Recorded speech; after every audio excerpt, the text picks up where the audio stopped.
अरे ये तो शुरुआत है। अभी तो नरेंद्र मोदी जी बल्ला हाथ में उठाकर आप देखेंगे ना, अभी शतक का पूरा दिखाएंगे। अभी तो 100 ही हुआ है। कैसी बात कर रहे हैं आप? लोग करोड़ों रुपया महीने का कमा रहे हैं, तो 100 रुपये का तेल नहीं भरवा सकते क्या गाड़ी में? कैसी बात कर रहे हैं? ये दो इनके दो, मोदी जी और इनके दो, समझ रहे हैं? और डीजल 90 और पेट्रोल 100, ये इनकी टैगलाइन है। और अभी तो शुरुआत है। अभी तो सिलेंडर भी कोई ज़्यादा महंगा थोड़ी हुआ है। 800 पे तो। अरे ज़्यादा कोई 800 रुपये क्या है? 770 800 रुपये क्या है? नरेंद्र मोदी जी के राज में लोग लाखों करोड़ों रुपए कमा रहे हैं। एक ऐसी वित्त मंत्री पकड़ कर लाए हैं, वो लहसुन प्याज ही नहीं खाती, और आप पेट्रोल और डीजल पे ही अटके पड़े हैं। उधर देखो चाइना हमला कर रहा है, उधर देखो पाकिस्तान हमला कर रहा है, और आप पेट्रोल और डीजल को पूछ रहे हैं। कैसी बात कर रहे हैं आप यार? हमले की बात कर रहे हैं, जी न्यूज़ कह रहा है दाढ़ी से डर गए मोदी जी की। अरे मोदी जी के दाढ़ी से तो सेंटा क्लॉज डर गया, उसका बिजनेस खा गए वो। तो फिर ये तो फिर भी चीन है और पाकिस्तान है। अगर दाढ़ी से चीन और पाकिस्तान डरे तो 133 करोड़ जनता की सबकी दाढ़ी बढ़वा दो, सबसे ही डर जाएगा। फिर तो हम 2-4 देश पे कब्जा भी कर लेंगे। तो बाबा रामदेव जी बढ़ाते हैं। बाबा रामदेव, आप समझ नहीं रहे। दाढ़ी में भी कई क्वालिटियां हैं, समझ रहे हैं? जैसे गौमूत्र में है, व्हाट्सएप यूनिवर्सिटी वाले कहते हैं गौ का पहला मूत्र।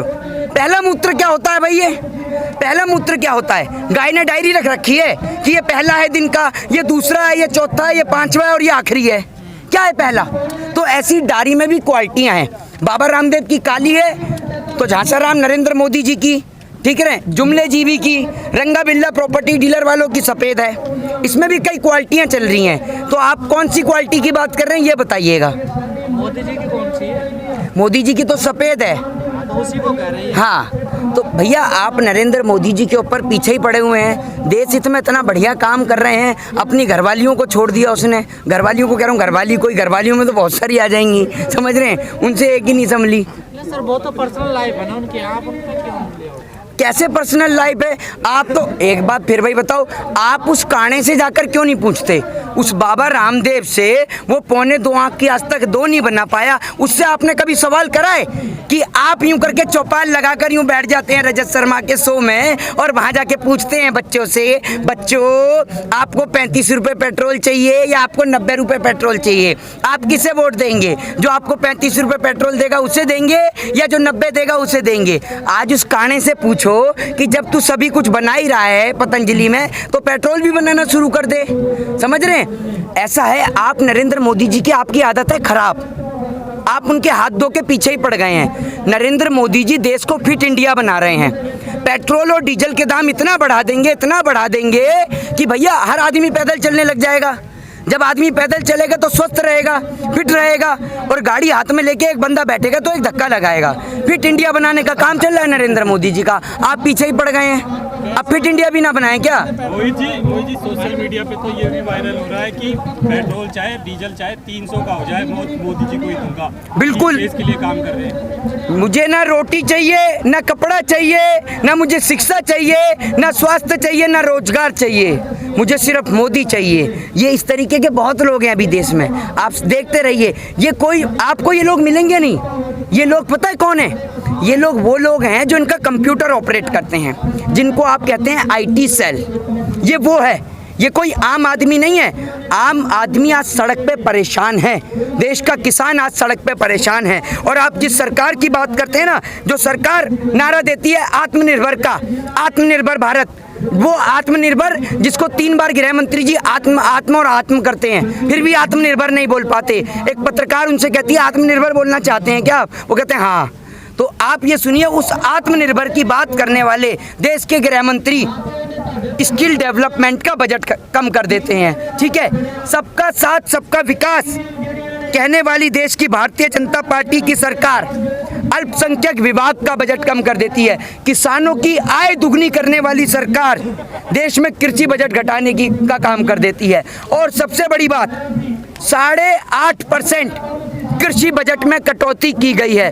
2 प्रकार की मंडियां बना दी गई हैं। एक मंडी जो निजी मंडी है जिसमें टैक्स नहीं लगता, एक मंडी सरकारी जिसमें टैक्स लगता है। और आप जिसकी बात कर रहे हैं ना, MSP, न्यूनतम समर्थन मूल्य, देश के प्रधानमंत्री जी बिल में ऐड क्यों नहीं कर देते? आप MSP जो गृह मंत्री चिल्ला के कह रहा है MSP, पहले तो आप गुटखा थूक के बात किया करिए। एमएसपी की जो आप बात कर रहे हैं ना, एमएसपी हर एक किसान को हर एक फसल पे नहीं मिलती, ये बात को आपको समझना होगा। तो या तो प्रधानमंत्री लिखित में दें, कानून में ऐड क्यों नहीं कर देते लिखित में कि एमएसपी हर एक किसान को मिलेगी और हर एक फसल पे मिलेगी। दूसरी बात, आप इतने सारे यहाँ पत्रकार खड़े हैं, आपने एक स्कूटी परचेज करी शोरूम से, अब आप उस स्कूटी को बेच रहे हैं, तो उसका दाम आप तय करेंगे या फिर जो आपके नीचे किराएदार रहता है वो तय करेगा? कौन करेगा तय? आप करेंगे ना स्कूटी का दाम तय। तो एक बात मुझे बताइए, किसान अपनी फसल का दाम खुद क्यों नहीं तय करता? बताइए ना, उसकी फसल का दाम करने वाले ये क्यों लोग आते हैं? और दूसरी बात, अगर आप प्राइवेटाइजेशन कर रहे हैं तो अगर सरकारी से बेहतर मिले, सरकार के दामों से ज़्यादा दामों पर अगर प्राइवेट कंपनियां किसानों की फसल को खरीदें, तभी तो किसान जो है अपनी फसल को सरकार के अलावा निजी उद्योगपतियों को देगा। दूसरी बात, दूसरा सबसे बड़ा प्रश्न जो देश की सरकार, जो लोगों से नहीं पता लोगों को, और प्रधानमंत्री भी नहीं जानते होंगे क्योंकि उनकी 8वीं की डिग्री का पता नहीं है, 8वीं की डिग्री नहीं दिखा रहे। स्मृति ईरानी आजकल खाना नहीं खा रही है क्या? खाना नहीं खा रही है? क्यों, वजन कम हो गया उनका? नहीं, सिलेंडर पहले लेके घूमती थी, आज शायद गैस महंगी हो गई तो शायद नहीं बना रही। नहीं, वो उनका ऐसा है ना, देखिए ये सारे बहुत बड़े नौटंकीबाज हैं, सारे 1 से बढ़कर एक कलाकार हैं। इनकी टीम में सारे शेख चिल्ली को पीछे पछाड़ देंगे।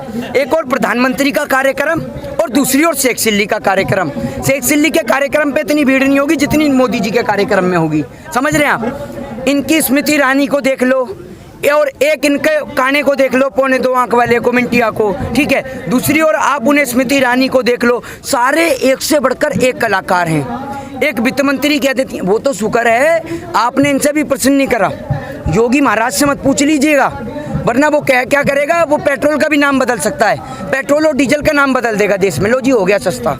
उसको यही काम करना आता है। आपने देश की अर्थव्यवस्था की ऐसी कमर तोड़ी है कि अर्थव्यवस्था आज भी झुक के चल रही है।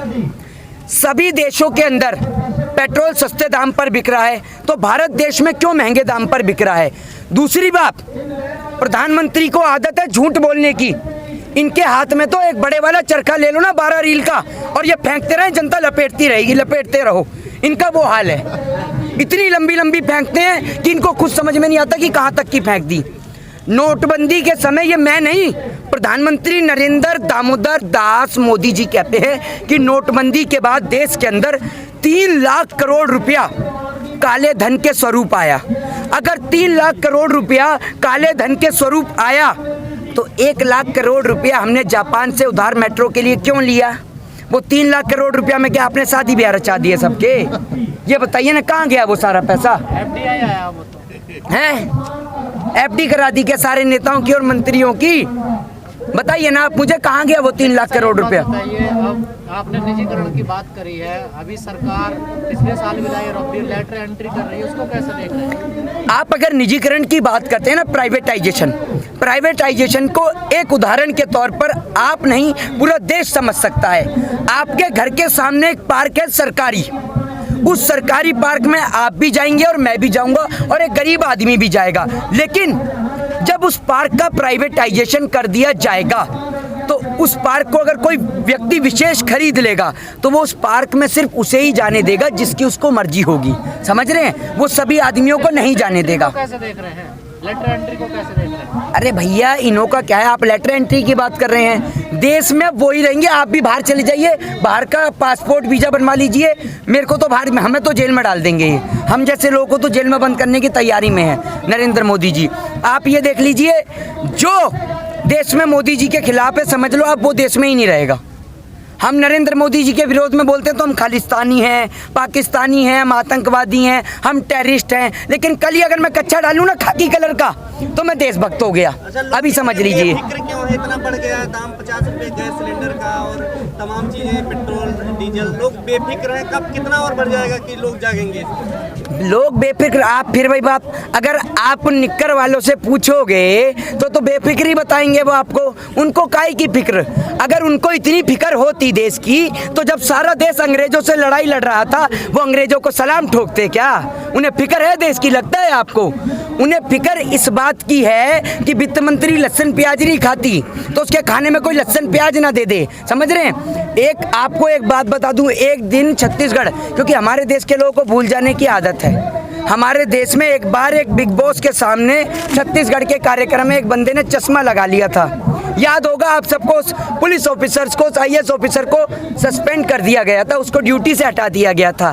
तो प्रधानमंत्री मोदी जी के सामने जब आप चश्मा नहीं लगा सकते तो सोच लीजिए उनके आगे बोलने वाले की क्या हालत होगी। वो तो प्रोटोकॉल आप के खिलाफ था ना, वो तो प्रोटोकॉल के खिलाफ था ना। प्रोटोकॉल के खिलाफ कैसे? चश्मा प्रोटोकॉल? अरे सुनिए, वो IAS ऑफिसर सुनिए, एग्जाम क्लियर करके बनाए। आपकी तरह नहीं कि मैं सड़क पे निकला, नाली में गैस बननी थी, वहीं पाइप लगाया और चाय बनानी शुरू कर दी।